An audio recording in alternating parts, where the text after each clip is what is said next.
Life ఎప్పుడు అందరికీ ఒకేలా ఉండదు. ఇప్పుడు విజయవాడలో జరుగుతున్న విషయం ఏంటో తెలుసు ప్రెజెంట్. అండ్ ఇవి చాలా అవసరం, అత్యవసరం నీళ్ళల్లో వెళ్ళటానికి. సో, లైఫ్ అందరికీ ఒకేలా ఉండదు. గాడ్ గిఫ్ట్‌గా కొన్ని ఇస్తాడు. కొన్ని టెస్ట్ చేయటానికి ఇస్తాడు. మరికొన్ని మనం అనుభవిస్తున్నప్పుడు ఏం కర్మ చేసుకున్నామో అన్నట్టు అనిపిస్తది కదా!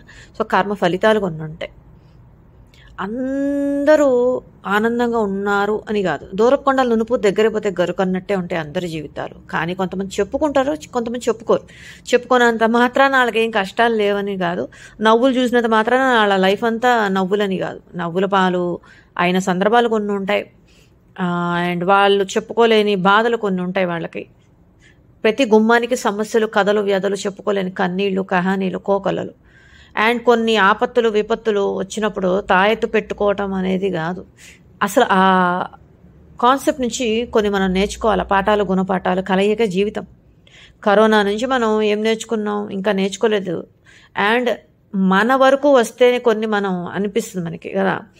సో, అందాక రావాలని ఎవరు కోరుకోరు. అందాక వచ్చినప్పుడు యూనిటీ ఇంపార్టెంట్.